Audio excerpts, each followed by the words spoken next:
Jackie Ndala manifeste une méchanceté à l'endroit de Fally Ipupa. Qu'est-ce que Jackie peut reprocher à Fally? Amela Mbongo, Azo Mwasi na ye, Azo Eloko na ye, Tonini. Ce qui m'a bon le monter mais solo. Nzamba solo comme.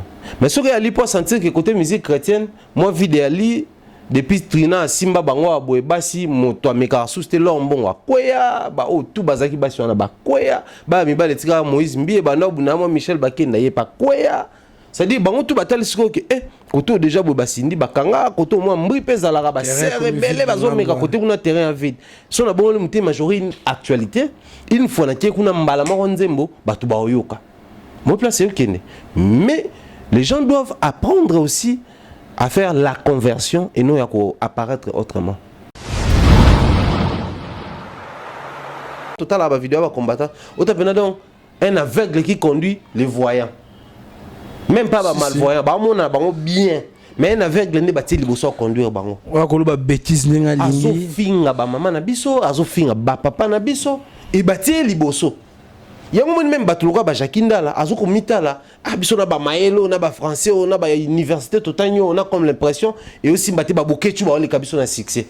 Du coup na maelo nyoso na ba bombarder salle parce qu'on s'est rébéta.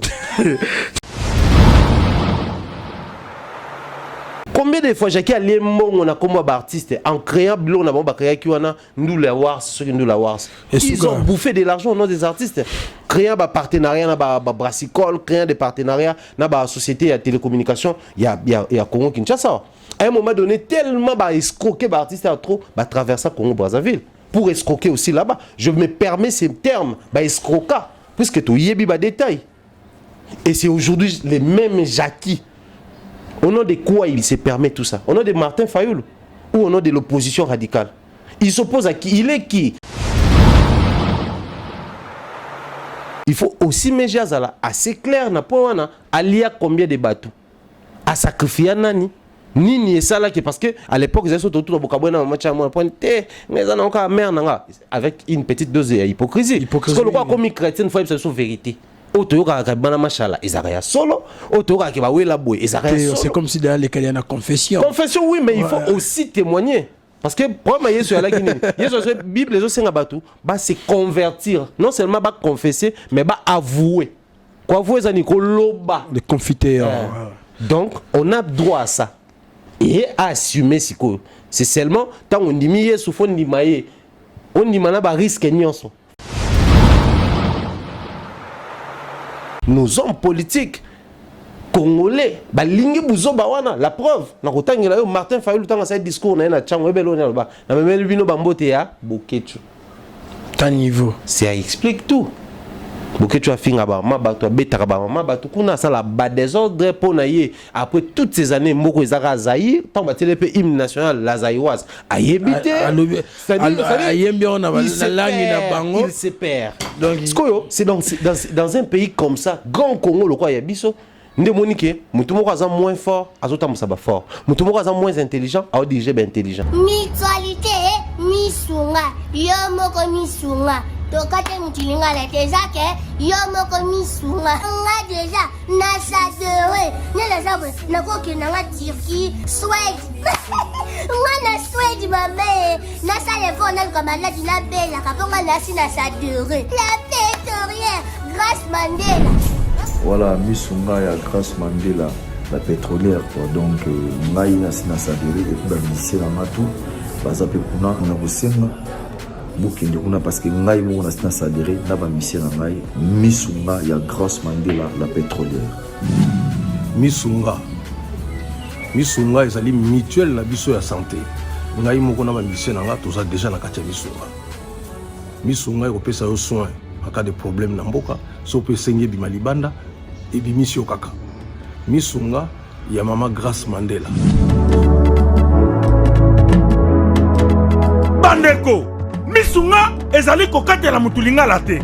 Ezali mutuelle de santé. Oyo epesa meli na batu nyonso.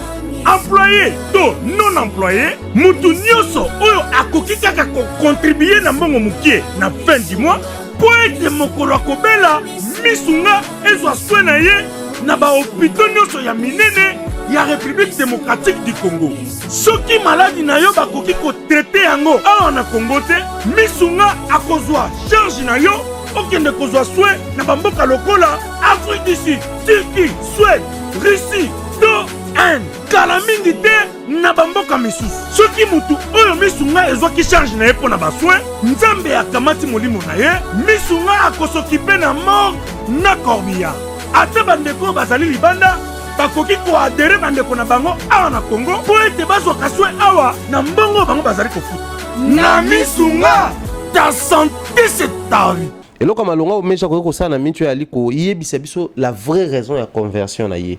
Pour que ceux qui penza ndimi boyambi na ya bo Christ wana et son pe bato msusu. Mais toujours craindre le comme Valdi. Depuis un moment, la musique est comme moi pas si ko legande ezali sous liboso. Ce qui sont total là, vient à biso au départ c'était un exemple. Mais après au moment la presse a échoué. Parce que na basuka suka bémission tout ba concept tout annonce les simbate carré cube et télévision et simbate journal moi créé simbate mariage et simbate même la vie privée na simbate. Héritier c'était l'année passée 2019 ou 2018 si je ne m'abuse. Au héritier azwa maman na mbutu concert Olympie beta maté. Mais héritier salati comment on appelle ça? Balance. Oui. Jackie était où pour rappeler aux combattants que héritier beta parce que bon empêcher rapper ou bon empêcher rapper des poids des mesures. Automatiquement ça exprime ouvertement la haine au Jackie Ndazana envers Fali. Et alors, quel peuple? Et Liban au Boakati. Parce qu'il fallait y mbatter, faire y mbatter. Pendant ce temps, il y a Liban à la combat. Donc, comme si Pena Benioane, maman n'a pas pour la banque. Surtout, alors, au moment où il faut battre le mélange. Qu'est-ce que Méje reproche dans le monde de la musique? Parce que j'ai pas eu fort, on a bon temps sortir la musique. Alors, comment la musique en Zambie? Ti de ce roi autovan na kabwe évangéliste Méje 30 ti pasteur pour wakenda bon ba onyos.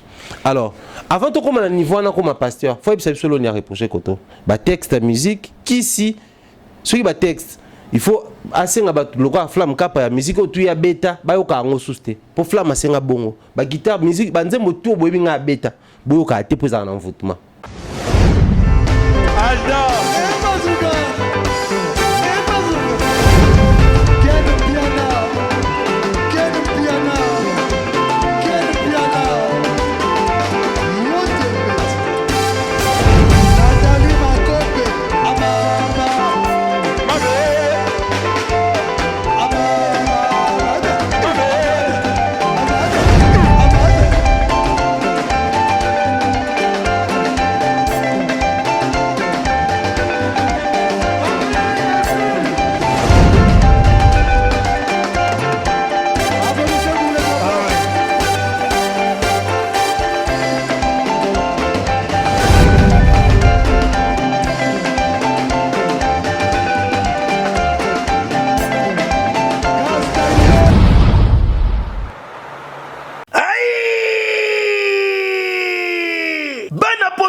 Se détendre na ba week-end oyo yango chez Jongade batieli bino bilubu ya kitoko c'est-à-dire awa ambiance ezali kolala ya malonga na ndenge ya deux fois te po bazali kotumba ntaba ya elengi makasi ngulu oyo kosepela nango pe poulet na ndenge ya deux fois te ndenge kaka bozali komona ezali kotumbama na kwanga ya banteke pe ne eloko ya malili ekosala likambo na kati ya nzoto kasi chez Jongade ezali kofonga makaka chaque week-end. C'est-à-dire vendredi à partir il y a 16h-5h, samedi à partir il y a 12h-5h, et dimanche de 12h à 3h du matin. Babo sani binote tango oye chez Jongade oko sepela parce que oza kolia ntaba, oza kolia ngulu, oza kolia poulet na musique ya elengi. Lokola mokolo ya vendredi, bobarna kozwa artiste lokola Suzuki Luzubu 4x4 ye muto banda kobeta. Pe mokolo ya samedi bokozwa les amis des amis bangonde bakosepelisa bino na bagurumba ya kitoko. Pe mokolo ya dimanche bokozwa Emile alias de Mingongo yende mutu abanda kobuka bino pandi na ba danse ya elengi. Pona bino bato bozali na posa ya kofete anniversaire, mariage to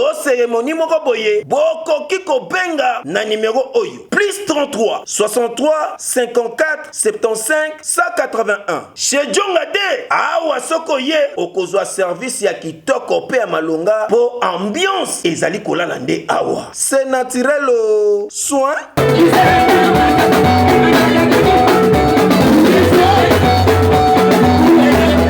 Bienvenue dans votre site Fimbo News avec votre humble serviteur Vali Tamboué. En tout cas, Bana Poto, Bana Moukil Momima, merci pour votre confiance, patience qui est souvent justifiée par cette disponibilité de nous suivre. Nangon so charbon ma vidéo na biso vraiment arna site nos préférés. En tout cas, merci surtout pour notre interaction dans les langues ma kasi ya kosakanate.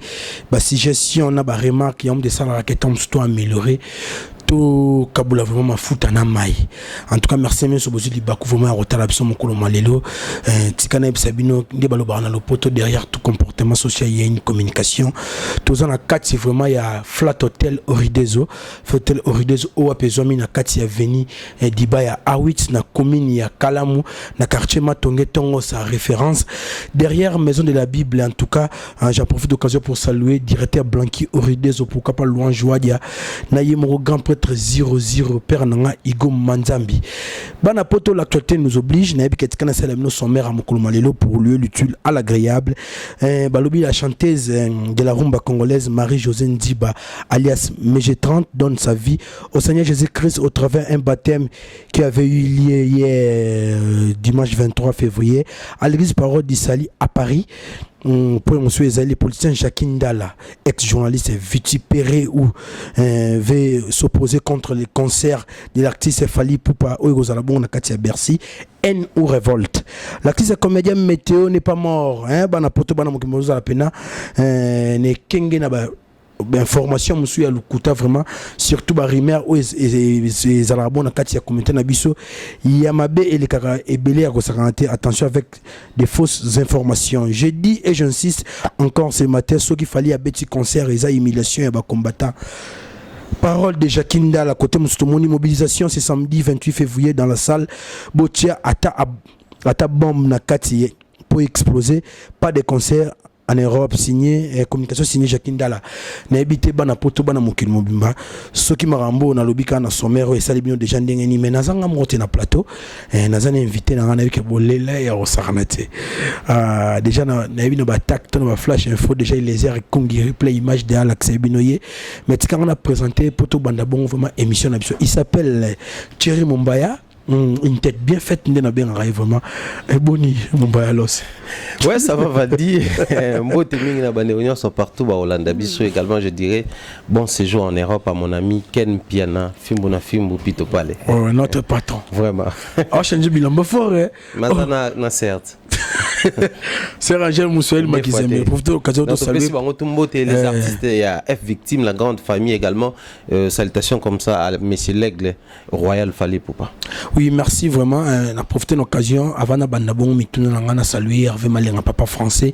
On a grand prêtre Luison Drama. Pourquoi pas Père Napso de Mzungu keynésien la brine là-bas na motrice qui mwanga José Dikila baza vraiment belé au saranate. Faisons une pyramide inversée de babenga vraiment dans journalisme tous les informations les plus importantes plutôt pour tout banda maso na biso na tout le ba annonce na ngai magetu na balola qui ont vraiment que fausse information mo l'équilibre vraiment au saranate disparition. Il paraît qu'il y a un biso météo l'artiste comédien tiki biso na habité confirmation et chose masiko bato comme matina lié vraiment ici que Plazali babi qui azane un bon mot il n'a peut-être commenté on négociant ndengeni.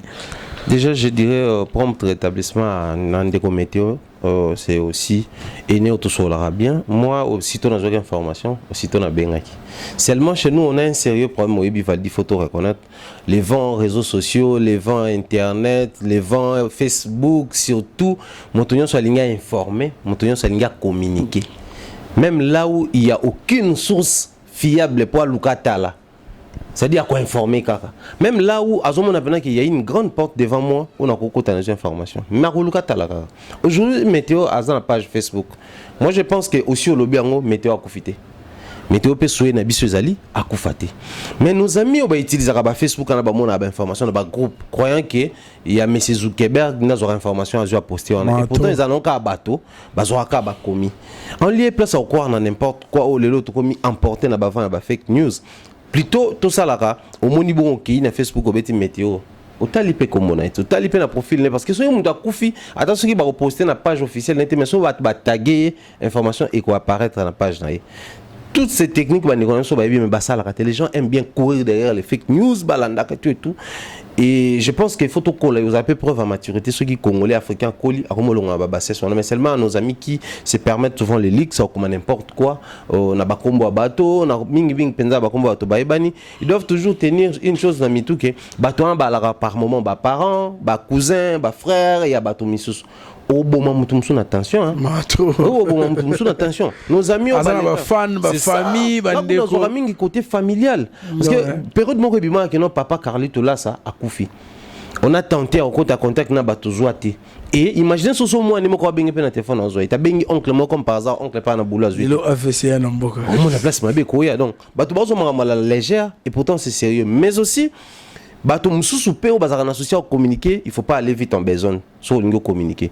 Une petite histoire to na le kananga. Mère moko boy afuté la kana lupang bango to bata catholique. Ane ko be la ko hôpital moi malaria des alaka mi ko le mo beta bato. Et arrivé que maman le roi moi j'ai poussé naki ah bayer ni na moi bata lupang na tongo ba uti messe matinale biso na église catholique ya messe atongo. Oui. Tanga bima zo kenda. Abino to le que la maman to tala. Nzoka maman ba longoli na mbeto wana batie na mbeto mususu. Généralement biso aso tika mutu na mbeto. Beaucoup na mbeto. C'est mort. Na biso ba père. Tout est communication. Père ba lela ba eti na lupang ba lela. Imagine suite. Donc on communique faut et puis bazaki na hôpital ba tout même pas mutu zaga kewa ba tout dike ba bimika ba bando lela. Merci Thierry Mumbaya. Tout à l'heure que la chanteuse de la rumba congolaise Mege 33 peut évoluer au sein du groupe ya maman Napso Chalamwana à se convertir naie à communier au Christ. Azaki lobi na kati ya fond baptismal. Yobiga bandiro na so église de réveil ne ba comme ça m'a moi danger de piscine vraiment la ta praille. La ben on va baptistère. Non mais moi je crois c'est une décision où ils ont lié Mege 30 dans spiritualité naie. J'aime pas trop rentrer dans la détail à obédience spirituelle à bateau mais seulement une chose est vraie Mege 30 fille d'un pasteur donc à Koli na famille chrétienne, à Koli na éducation chrétienne. À la base, il faut d'abord battre le quoi bango bongo. Tant on colle na éducation chrétienne, on colle na famille chrétienne et que on colle opter pour une vie au yo plus tard on regretter que zaki mala mo penza mingité, ils doivent plutôt apprendre soit à nous écrire des livres ou permettre bande ko ba yeba histoire dans bango. C'est-à-dire c'était quoi ma motivation, la décision de quitter la vie chrétienne ou soit de ne pas faire la musique chrétienne, opter pour une musique appelée abusivement ou péjorativement musique profane. Mais aujourd'hui, c'est Mege 30 qui s'est converti. La conversion, mais Mege Nalandi et l'Okishon n'avait parti mon lobby. Depuis le début, j'ai croyé être chrétienne. Et pourtant, en réalité, n'a pas voté. Donc, c'est qu'à atteindre ma maturité, moroboy, à qui n'a pas bandé moroboy. Mais Nalandi pe mission moroboy vite fait basali wana, na moni na page mon na YouTube, batounier sur ndenge abimana ba truc ba pasteur, ba Mike, ba Moïse et tout. Alors bien tsala ko bimana bangote, mais au départ, c'était un sujet où son pasteur c'est qui est ameka ko répondre. Et ils oublient que tant on lobby oui, mais en même temps au justifier en haut, faut pas que les mains par moment et l'on l'a rappelé Makambo l'on l'a dit donc mais je n'ai rien contre sa nouvelle vie chrétienne, je n'ai rien contre sa conversion également. Je suis d'ailleurs très fier de voir après sa conversion à apparaître encore na c'est le scram à apparaître na batunaya zalana bango ba autant ça avait fait mon c'est le kalatea donc moi je pense que et là, comme alonga au meja ko ça na mitu ya liko yebisa biso la vraie raison ya conversion na ye pour que ceux qui penza ndimi boyambi na ya bo Christ wana et son appel bato mususu mais toujours craindre le mot valdi depuis un moment la musique est comme moi pas si ko legande ezaki sous liboso ceux qui meja bon le motema ya solo nzamba zolo comme mais ceux qui ali pour sentir que côté musique chrétienne moi vidéali depuis Trina Simba bango aboye basi moto ameka souste lombongo akoya ba o tout bazaki basi wana ba koya ba mibale tika Moïse Mbie banda bunamo Michel Bakenda ye pa koya. C'est-à-dire bango tout batali siko ke koto déjà bo basindi bakanga koto moi mbri peza la ba serre belé bazo meka kote kuna terrain vide. So na bongo muté majorité actualité une fois na tie kuna mbala moko nzembo batu ba oyoka. Moi place yokene. Mais les gens doivent apprendre aussi à faire la conversion et non à apparaître autrement. Qu'est-ce que je veux dire par là? Lelo oyo, quand on reproche quelque chose, c'est que tout le monde aime ma bémon à 4. Na vie nyo soya mabe, bon, d'une manière générale, d'accord, mais na vie musicale, ils sont liés à la spiritualité, qu'est-ce que Méje reproche dans le monde de la musique? Parce que j'ai parié fort, on a bon de sortir la musique. Alors, comme la musique en Zambie, ti de ce roi autovan d'accord évangéliste Méje 30, ti pasteur, pour voir qu'il y a bon alors, avant de commencer à niveau comme pasteur, il faut absolument y reprocher koto. Ba texte la musique, qui si, celui ba texte. Il faut assez le roi flamme capa la musique autour ya bêta ba yo ka ngo souste pour flamme asenga bongo ba guitare musique ba nzembo tout boyebi nga bêta boyo ka te poser en envoûtement t'es pas bien que yo kana ba opeka mais yes quoi c'est la plupart à bêta à ça quitter yebem da signater que flamme capa ya ba nzembo si mais ya le ba nzembo to connaîtra intervention na na guitare ba to ba yo ka ngo souste c'est une équation mais je pense qu'on fasse un bon mais ce qu'ils ont reproché musique wana la spiritualité. Il faut aussi Méje azala assez clair na point wana alia combien de bateaux à sacrifier nani nini et ça là parce que à l'époque ils étaient tout le bokabona match à moi point té mais ça n'a aucun mère nanga avec une petite dose d'hypocrisie parce que le quoi comme chrétien faut c'est vérité otoyoka ka bana machala ezaka solo otoyoka ke ba wela boy ezaka solo c'est comme si dans les cas il y a une confession oui mais il faut aussi témoigner. Parce que pour moi, Yesu la Bible les autres batu ba se convertir, non seulement ba confesser mais ba avouer. Quoi avouer ça Nicoloba le confiteor. Donc on a droit à ça et à assumer siko. C'est seulement tant on dit Yesu fo ndimaye. On dit mana ba risque nyonso. Faut ba risque na aïe. Non mais mon fara na kolo. Mais attendez, fara na kolo oui mais c'est que Bible biniso ngoke ta offrande. Ozana problème nan ndeko na yo. Ko ta offrande na te. Zonga bongisa na ndeko na yo. Donc faut que ba bongisa na mer ba we la gani on place comme il a mouru ba on bazo ko bongo na mtema ba je tombe so c'est un peu mais c'est pas problème qu'il faut avouer que ça là merci Thierry Mumbaya en tout cas on les allait kaka côté li na biso vraiment masolo ya mokolo malelo Thierry Mumbaya na moni interview après conférence de presse ou après Fally Poupa il était face à presse européenne mais oya ba congolais na biso vraiment tout le monde qui va kulutu ebele na bandeko ebele ba master ebele ba salaki wana Adi Londole Adi Loba grand frère donc grand frère vraiment exemple vraiment à suivre au Saranaté avion un vieux très sérieux na boulot donc il motuna mo wa puis siga bi fallait se déchaîner ga tangi ba kombo na bien Frank Stemane et ça qu'on est king vraiment vangi non mais ça fait plaisir ouais butu na mo ito ko bunda na banaliser au point pour que les artistes et musiciens comprennent quelque chose. Pour comprendre les lignes. Aujourd'hui, la presse en ligne est allée sous des orientations pour la musique.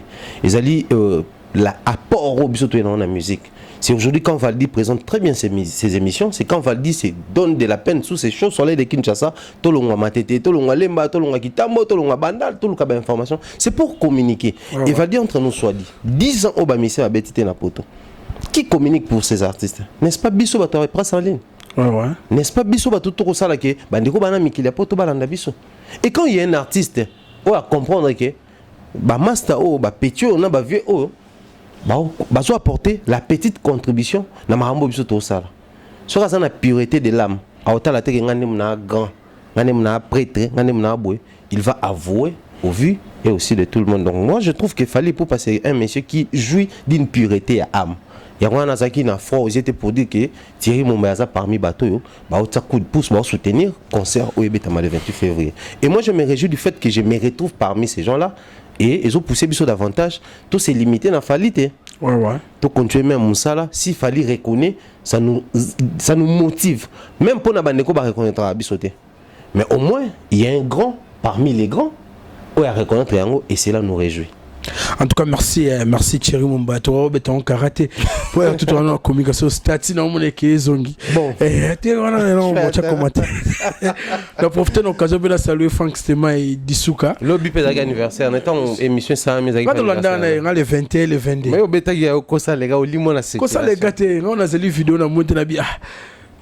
Il y a un makambo donc mais là c'est là vraiment Valdi ta bon anniversaire. Ah, merci Nazari na poso le bango avant tous les cas car on a fil vraiment il y a idée on a makambo ya concert membre Fali pour pas tout le bakaka il le pesi pas batum susu baza contre temps susu comportement wana côté musu batum susu ba sengo baza pour comportement wana réaction ya frère Nabiso o azaka Nabiso en monde des médias les lois comme politicien Jacqueline Dalao a perdu vitipérer vraiment ou soit à se poser na makambo ya organisation ya concert ya Bercy ya Fali Poupa ya sana ki chasse zo mettre biloko po n'était trop bien en excitation à la haine ou quoi na habité au gérer no makambo ndeni ko yokaye Jacqueline Dala un grand frère en âge aîné na Moussala aussi quelqu'un qui a d'une manière ou d'une autre apporter la petite pierre dans la construction et à histoire à journalisme aussi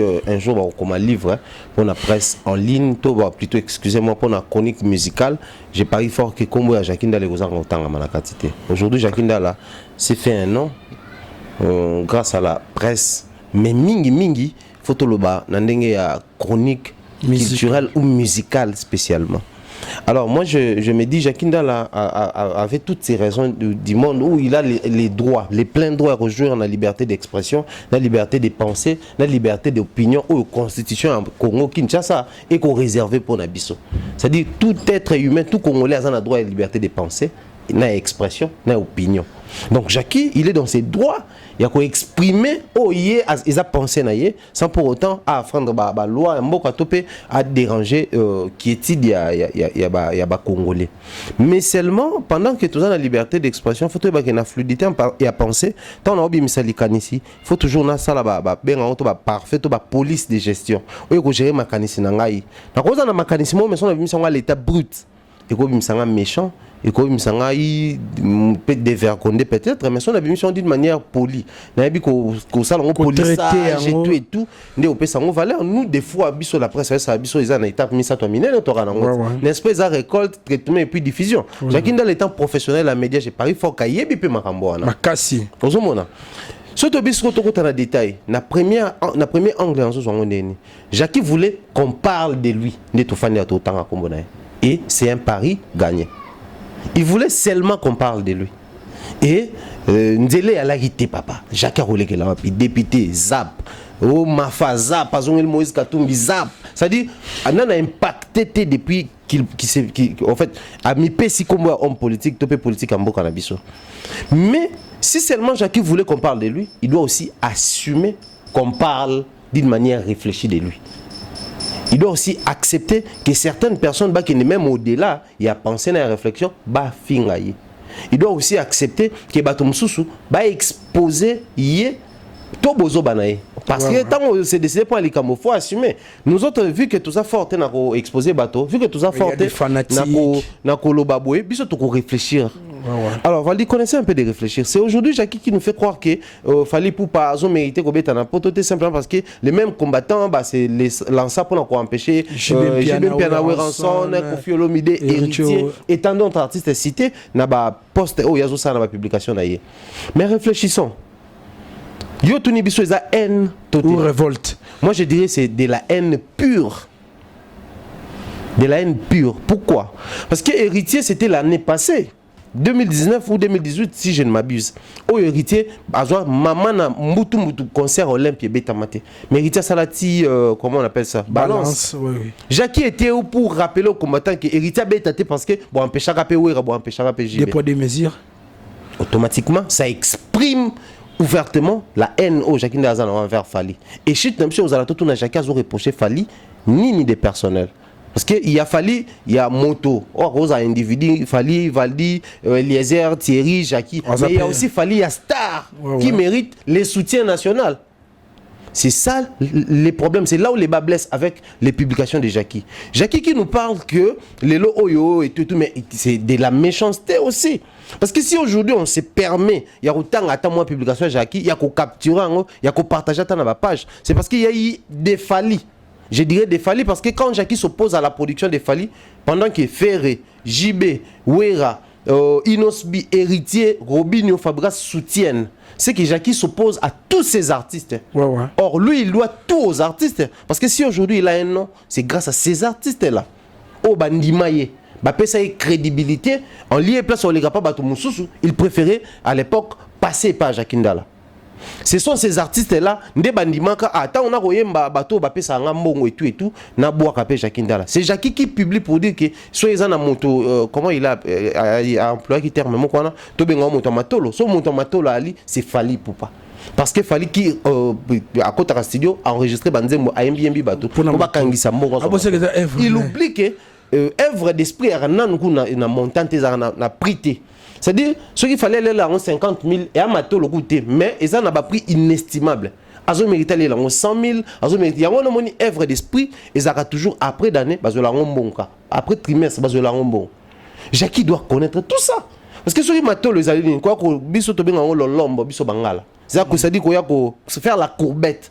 C'est Jackie qui se permettait la courbette qu'il nous cite les noms de cet artiste et musicien, si pas cet artiste, mais qu'il nous cite les noms de Fali, qu'il a appelé ça Fali autant pour qu'il y ait un boaka. Je l'ai fait tant, ça peut comme autant monsieur Valdi Tambo.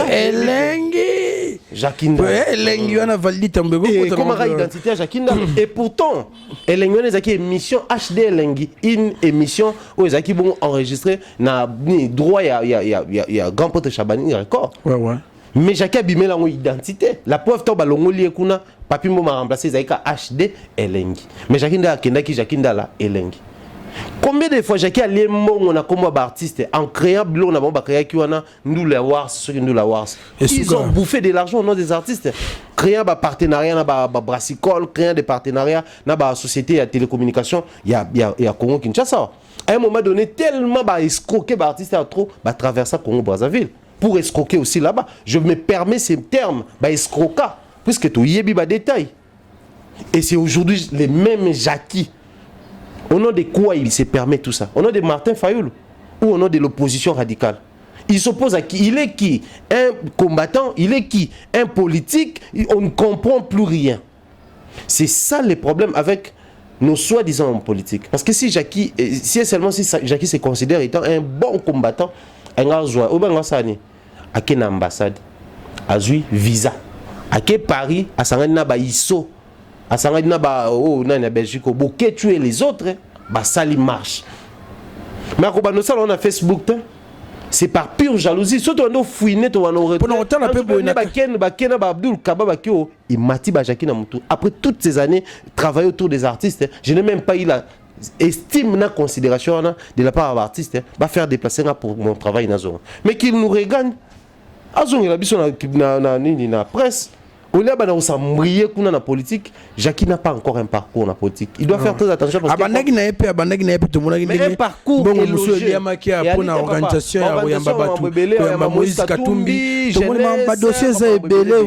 Nous, on n'a pas besoin de tout ça.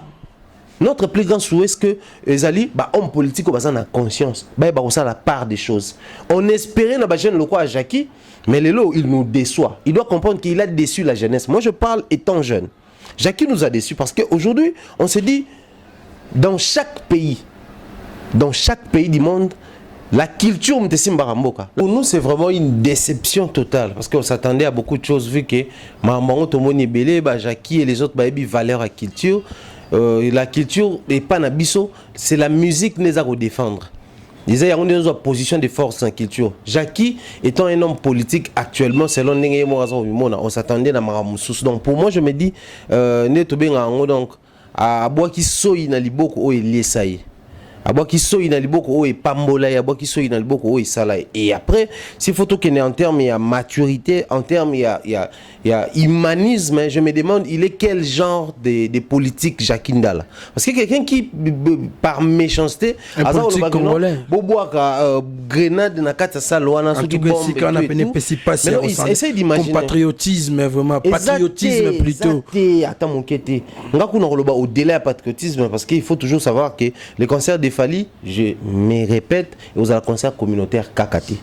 Il y aura bel et bien la présence d'étrangers au Zalawana, surtout qu'il faut Yuma Production, Yemuta produisera NASA, Keblak, Daju, Wizkid, tout ça parce que c'est un grand tourneur. Et dans le tourneur, il vise beaucoup plus bateau Basalara. Tabac na rap français, na musique française. Du coup, quand ils visent ces gens-là, à produire Fali, c'est aussi sur base, il y a le tout dernier album qui est à l'international, Tokos. C'est aussi tenant compte, il y a l'album Tokos de Ezali Koya, de à sanction. Donc, il y aura des étrangers dans le concert. On se demande trop de temps, on va avoir une bombe dans la salle, et bombarder la salle. Et bomi ba congolais nyonso ba oyawana et bomi ba combattant oyawana et bomi ba fanatique et bomi na ba étranger et c'est la justice française à la fin qui vont se dire en fait magistrat français et tout ils vont se dire voilà un très bon politique congolais wa promita qui conseille ça matière et tout. Essayez de voir comment on espérait dans bateau. On a même temps tout bande comme on a musicien ba comme candidat député. Journaliste ba comme candidat député on se disait quoi que bateau au moins ils connaissent certaines réalités et terrain parce que journaliste to quitter na terrain kaka to linga to na ba concert to bina butu comment est-ce que les chèques se précipitent sur nous pour ba moi quelque chose. Et ça parmi ba biloko o bango ba kena na politique pour ba lobel. Alors Jacques Ndala étant un professionnel, il y a domaine où on se disait lui au moins arosala parmi ba homme politique o lelo oyo ba peut-être que désorienter Makambo autrement.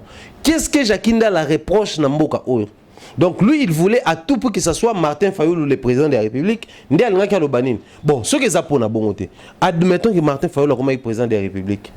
Et on a besoin de maman Likambo. Parce que Jacques Ndala sikoyo ata bimé député mais il est au sein membre dans la plateforme politique oyo président de la République ali.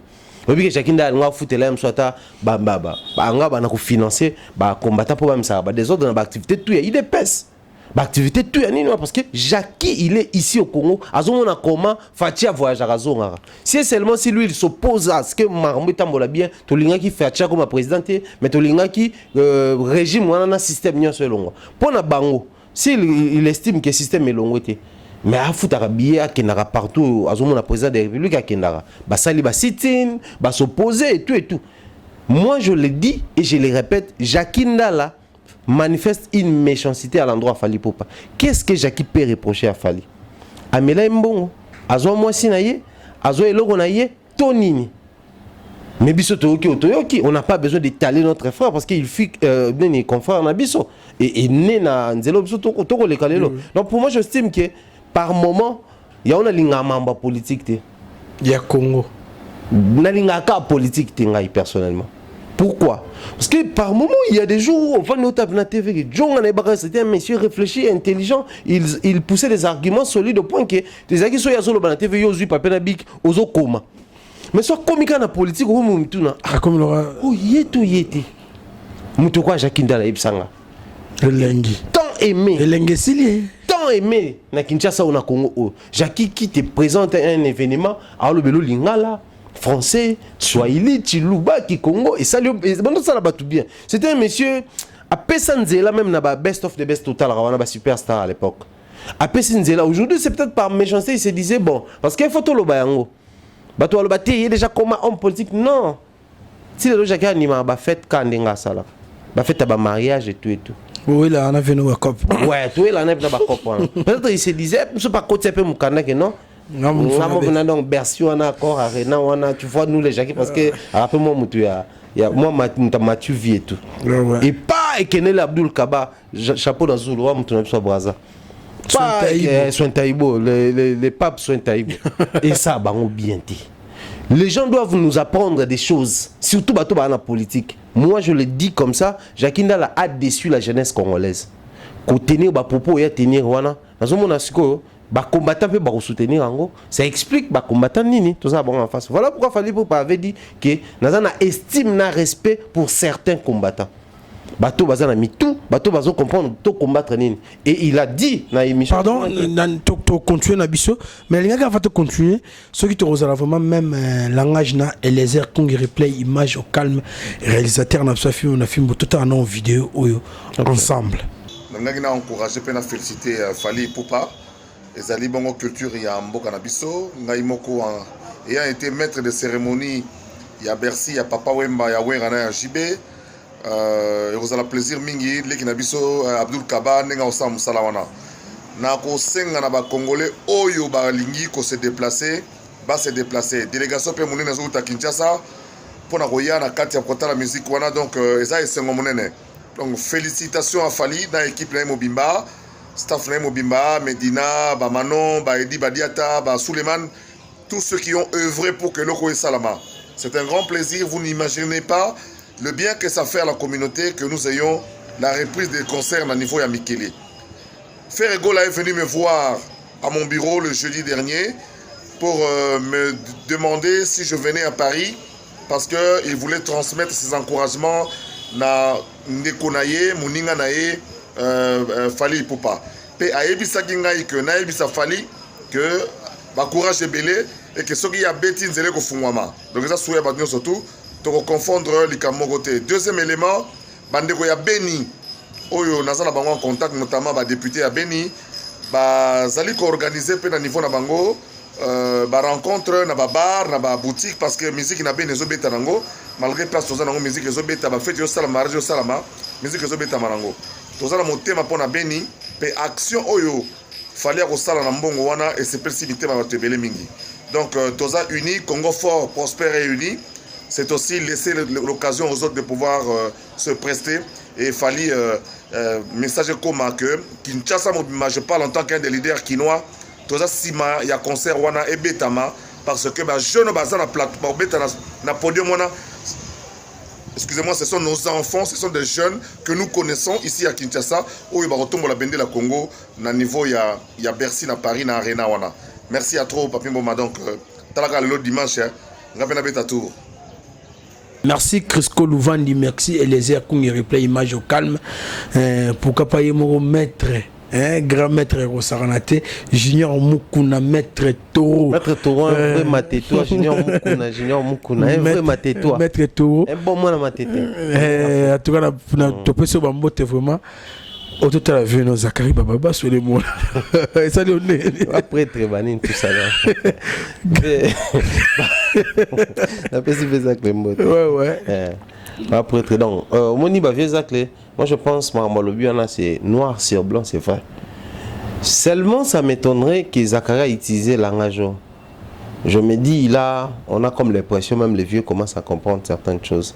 Moni, bah, sincérité, certes, il nous a aussi déçu, photo le bango. Maintenant, on a beau aller postuler d'un côté, et à la qui passe au bango aux ouatés, mais de l'autre côté, c'était aussi sincérité de l'âme. Il fallait la pureté de l'âme. Le quoi Bernard Chamala, on a Gabon, on a pureté de l'âme. Chamalos, James, donc, des fois, tu es. Quand tu es Bernard Chamala, Mister B. Ce que, bah, vieux Zacle, bah, la sincérité de l'âme. C'est-à-dire qu'on a postulé parce que on a promis que nous avons Monique et Simbiti. Et ça, le langage, photo, on a couramment, la milieu, et là, le bien, c'est bien. Moi, d'ailleurs, je suis fier de voir que peu importe les réalités, tout le monde est sur le terrain, mais il y a quand même un grand comme Ferrego là qui se permet de passer par un grand. Parce que on Zachary, en termes de célébrité, il fallait aller faire aller tout. Mais en termes de influence et puis histoire et musique, ce qu'on même fallait malgré Gardner, on a soit écouté un vieux Zach, respect, vieux yo, azana wenge na nzoto. Ouais. Zachary azana wenge na nzoto. C'est-à-dire même génération.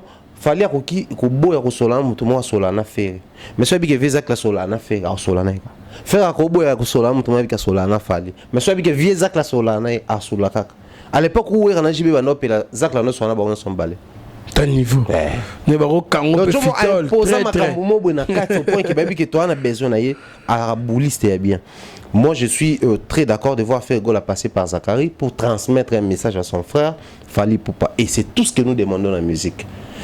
Peu importe les caneli, les messages et les cani. De même temps, on peut faire la tournée. Il fallait reconnaître que le message parce qu'il fallait attendre qu'il héritier.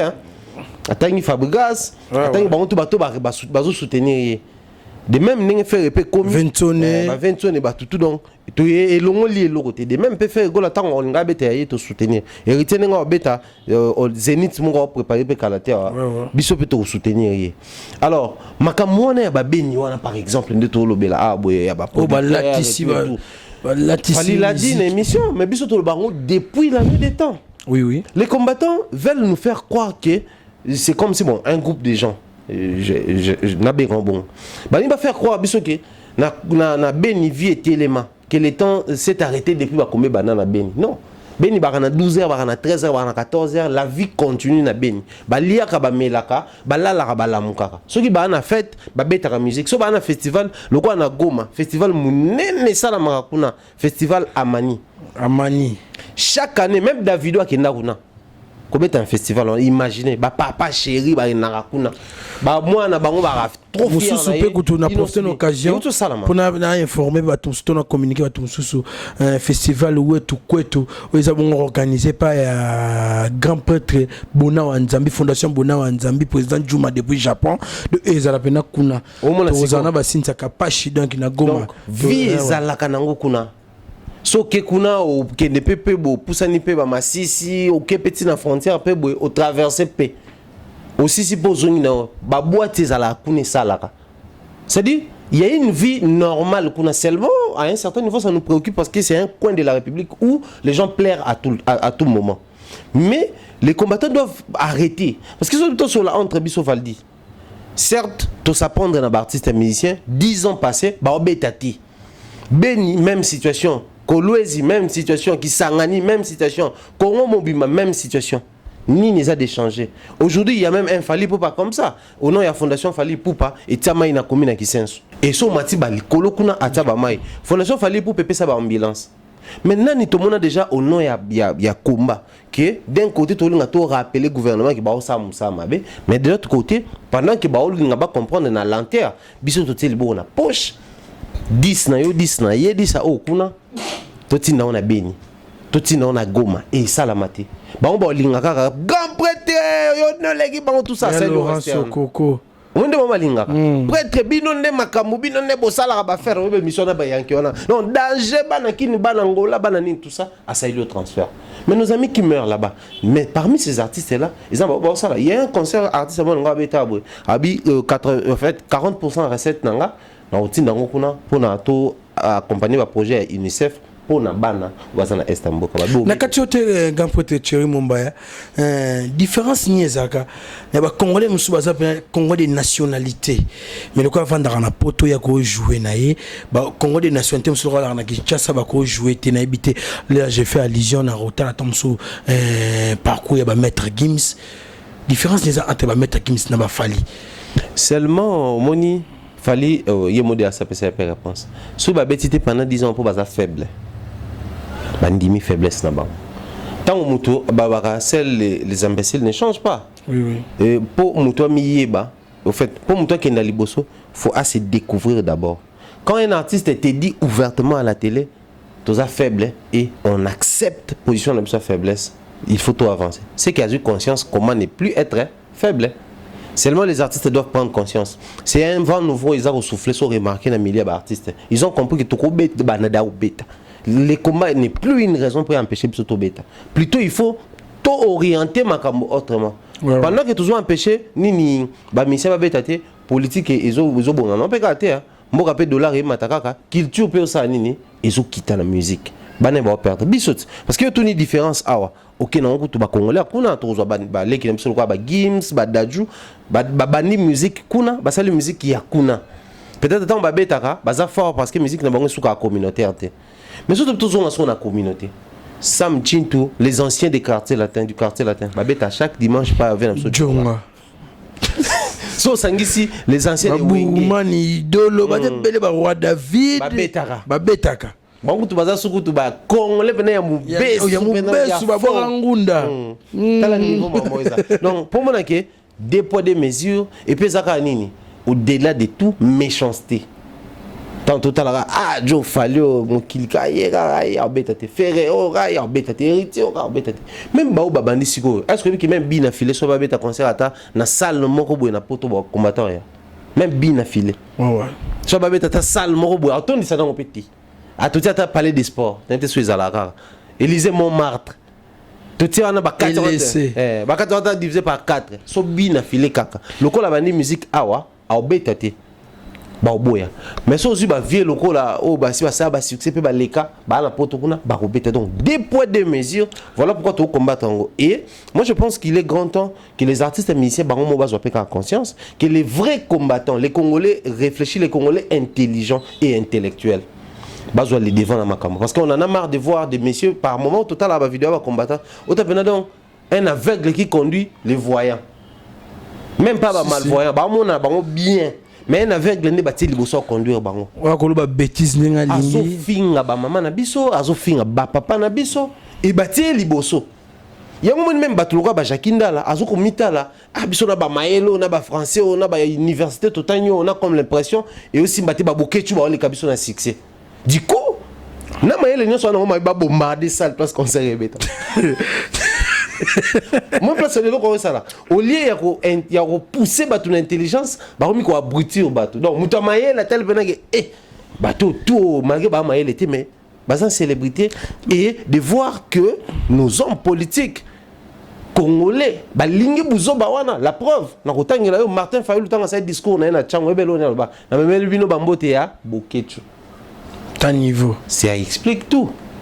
Boke tu as fini à Mabato, à Betaraba, Mabato, kuna ça la bas désordre pour naïe. Après toutes ces années, Moko Zara Zaïr, tant que le pays hymne national, la Zaïroise, a yébité. Il se perd. C'est dans un pays comme ça, Grand Congo, le quoi Yabiso, Ndemonique, Moutoumoko a moins fort, Azotam Saba fort. Moutoumoko a moins intelligent, a dirigé intelligent. On se demande toutes les universités, tous ces professeurs, il y a l'université, tous ces chefs de travaux, tous ces assistants, au batengo baza bakala ka batomayele. Baron de batambusaka mboka. Sous d'autres c'est les universitaires par exemple. Batanga pour que ba créer ba entreprise. Mais chez nous ici c'est pour croupir kolukaka ba j'ai l'honneur. Et malgré tout ça, les vents en Occident, et comme quoi, moi je pense qu'il est grand temps que les jeunes de la République démocratique du Congo vivant à Kinshasa, vivant au Congo ici, tous s'élever contre ces vents. Parce que ce banni na Jakinda la un politicien perdu risque ça et qu'on influencer Batumoussous. Parce qu'il suffit qu'on gain de cause. Que n'importe quoi maquiller no boy comme côté moi 100 mois 200.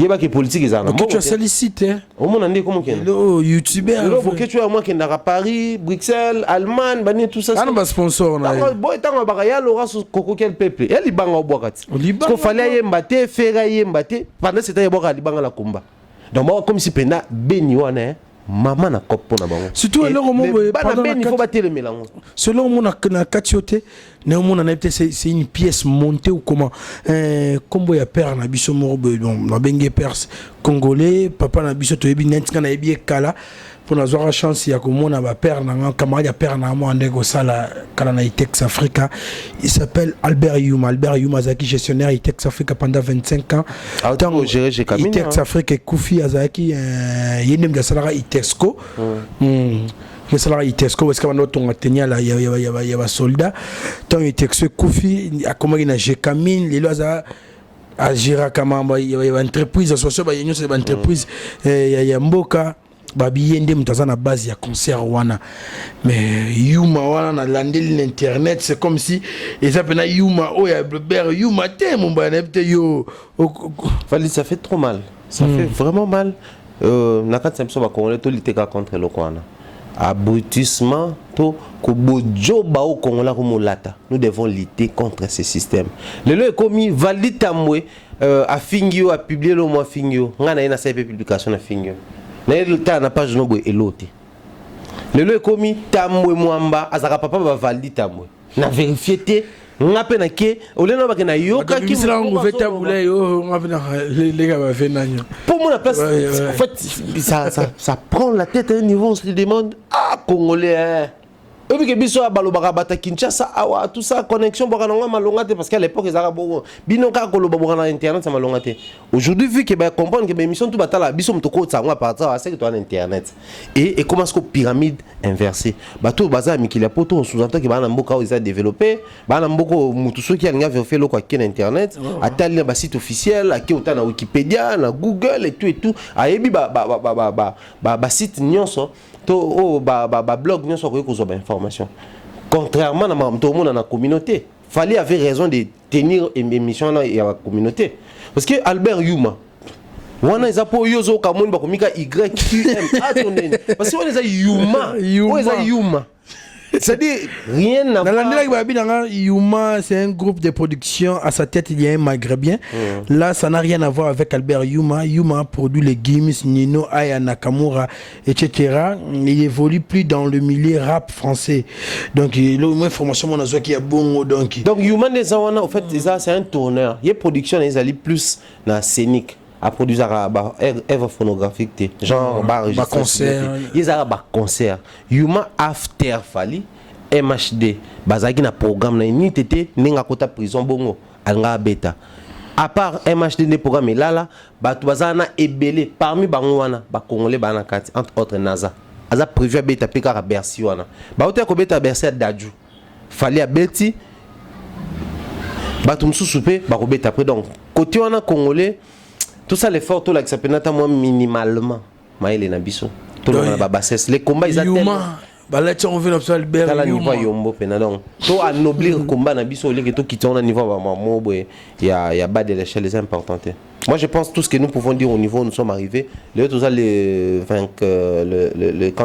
24 donc jour J pratiquement moins 4. Donc, c'est émission quota, comme un jour J, moins 3. Le 28 janvier, un seul rendez-vous. Ils ont bon accord Hôtel Arena. Ils ont bon ex-Bercy. Moi, je demande à tous les Congolais au bazar possibilité à Koyabaya. Fallait pour pas avait dit, total, surtout une émission qui vous a difficile à improviser bateau. Mais, ce qui bateau, pena, baye, penezo, c'est un peu bazalara, wana, à improviser, mais bateau, va sentir que perturbation et salami. Moi, je considère ça comme une fête. Il y a conseil ici, l'ité, raisonnité. Retrouver à Bakongolais. Tout le monde bon kala. En même temps, tout le monde a Robinho, tout le monde DJ Virus, tout le monde Fali Poupa, tout le monde Dadju, tout le monde Batebele. Bon, il y a des jeunes sœurs, on a vu sur le roi Jenny, nouvelle danseuse. Alors, on a succès, toi, Rosalawana. Au monde, ça dit, Bakongolais n'aiment pas se retrouver. Ken Piana Rosalawana. Si on a vu par rapport à Kinshasa, la représentativité n'est pas au Bundela. Ken Piana Namabele. C'est-à-dire. Abi na ngaya mission na Dadju, so que de lobby. Il normalement quand on est dans on boulé à bête, on a Dadju on a penalty. Là sur na ngali Ken Piana sur place na Paris. Akuta na batu tour na baloba pour na biso. Tant les gars. Si. Akuta na ba. Ah mais ça va ça va Deborah Kamanda. Madebo Kiki d'après ce mot donc. Ouais mère na. Au moins commentaire na. Ouais mère na pena. Ya bien au moins na sope ni ya solo colonie on sous. Ngala mbuza solo. Mbuza solo. Comme c'est un message. Donc voilà, donc merci beaucoup pour la nuance et puis bon séjour en tout cas. Na ken na moni akute na batu na tout kuna zakina Freddy Akimbe na Belgique, tout le monde tout à l'heure na les tontons de la presse Juve et puis voilà, plaisir na biso zawana. Comment on a qui grâce à reprise à ba concert, reprise pe ba mouvement na biso na Mikili et zongi na cadre boulot tout qui to zongi. Donc toutes les bonnes choses en tout cas na victime mobile. Voilà. En tout cas merci mais na habité ce que vous avez un message mon tom susu ya opesa grand frère na Jacques Ndala pour toi na batwa toza batunde toza boy et go zanani conseil topesa plutôt na kuto même chose Jacques Ndala. Il y a un temps pour tout dans la vie. Il y a un temps pour parler, il y a un temps pour se taire. Il est grand temps pour Jacques Ndala qui se taise à s'arrêter quelque part, à sa introspection à Vinaï. Il a échoué dans le domaine ébélé. Jacques c'était une flèche qui montait à toute vitesse, à toute allure. À monter, mais tu as vu qu'ils ont un temps où tu as matériel, ils ont une stabilité, ils ont une chute.